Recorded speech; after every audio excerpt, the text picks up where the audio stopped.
Wah, lagi viral banget nih layanan baru namanya Internet Rakyat.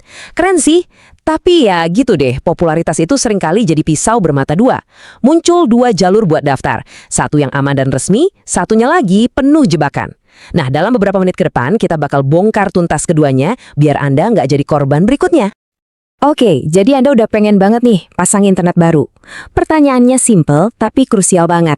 Dari semua info yang seliweran, mana sih jalan yang beneran bikin internet Anda nyala dan mana yang cuma bikin dompet Anda nangis?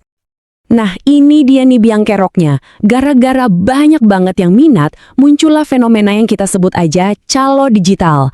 Mereka ini intinya penipu yang manfaatin antusiasme kita buat cari untung. Anda bisa nemuin mereka di mana-mana loh, di media sosial, di grup-grup WhatsApp, dimanapun. Dan jangan salah, ini bukan masalah sepele. Risikonya gede banget. Kalau sampai salah langkah, bukan cuma uang pendaftarannya amblas, tapi data pribadi Anda, data KTP lo, bisa disalahgunain buat hal-hal yang nggak benar. Jadi, ini penting banget. Kita harus tahu cara jagain diri kita. Oke, sekarang kita fokus dulu ke jalan yang lurus, yang benar. Cuma ada satu cara yang dijamin aman. Kita sebut aja ini jalur resmi. Anggap aja ini jalan tol yang bebas hambatan. Langsung sampai ke tujuan. Terus resmi itu maksudnya apa sih? Gini, artinya semua proses dari mulai masukin data sampai bayar, itu semua kejadiannya di dalam satu sistem punya perusahaan. Aman, terkendali, nggak ada tuh yang namanya lewat orang, nggak ada transaksi aneh-aneh di bawah tangan. Semuanya terpusat dan bisa dicek. Nah, lihat deh, proses yang benar itu ternyata simple banget. Cuma 6 langkah.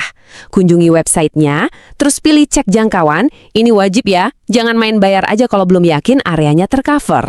Habis itu, isi datar, sampai deh ke langkah terakhir, bagian pembayaran. Yang ini paling penting. Nah, ini dia kuncinya. Dengerin baik-baik. Hasil akhir dari proses yang resmi itu adalah kode pembayaran. Entah itu virtual account, QRS, atau apapun, yang pasti tujuannya itu ke nama perusahaan. Misalnya PT Internet Rakyat.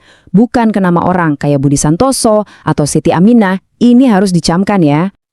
Oke, jalan yang benar udah kita pegang. Sekarang, kita perlu kenalan sama jalan yang gelap nih, biar nggak kesasar.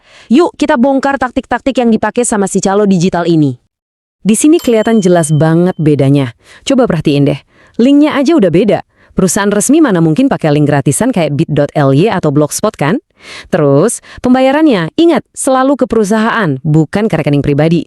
Dan yang terakhir, hati-hati sama iming-iming jalur cepat, pakai bayar lebih. Itu bohong besar, nggak ada yang kayak gitu. Biar gampang ingatnya, ini 3 lampu merah super bahaya.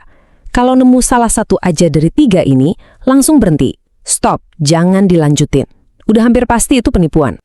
Nah, ini nih kalimat andalan mereka. Mereka sengaja bikin kita panik, seolah-olah kesempatannya langka. Antrian penuh, slotnya terbatas, terus mereka nawarin solusi dengan biaya tambahan. Ingat, sistem resmi itu ya pakai antrian, nggak ada yang namanya bayar-bayar buat nyalip. Oke, tapi ada satu hal yang suka bikin bingung. Di beberapa lokasi kan emang ada tuh agen atau mitra lapangan yang bantu daftar. Nah, gimana caranya kita bedain mana yang beneran mitra resmi, mana yang cuma penipu? Jadi, pas ada orang datangin Anda nawarin bantuan daftar, pertanyaan ini harus langsung muncul di kepala. Ini orang beneran mitra resmi atau calo yang lagi nyamar ya? Yuk, kita bedah perbedaannya. Mitra yang asli, itu dia bakal masukin data Anda ke aplikasi resmi di HP-nya. Dan yang paling penting, Anda yang akan terima notifikasi SMS atau WA resmi berisi kode bayar. Jadi, Anda bayar sendiri ke bank atau Indomaret. Nah, kalau yang palsu, dia bakal langsung minta duit cash di depan. Paling-paling Anda cuma dikasih kwitansi kertas yang nggak ada gunanya. Oke, dari semua yang udah kita bahas, semuanya mengerucut ke satu aturan paling penting. Satu prinsip yang nggak boleh banget dilupain. Anggap aja ini kompas emas Anda. Dan aturannya cuma satu. Bener-bener cuma satu. Kalau Anda cuma bisa ingat satu hal dari obrolan kita hari ini, ingat yang ini aja. Ini dia aturannya. Jangan pernah transfer uang ke rekening bank pribadi. Titik. Gak ada tapi. Mau penawarannya sebagus apa, orangnya meyakinkan banget kalau ujung-ujungnya disuruh transfer ke rekening atas nama orang, itu udah pasti penipuan. Tanpa kecuali. Pembayaran resmi itu selalu ke akun perusahaan. Nah, sekarang kan Anda udah tahu nih tanda-tandanya. Udah bisa bedain mana jalan aman, mana jebakan. Pertanyaannya sekarang bukan lagi gimana biar saya aman, tapi lebih ke siapa ya di sekitar saya yang perlu tahu info ini juga. Teman, keluarga, tetangga, ayo kita jaga mereka bareng-bareng.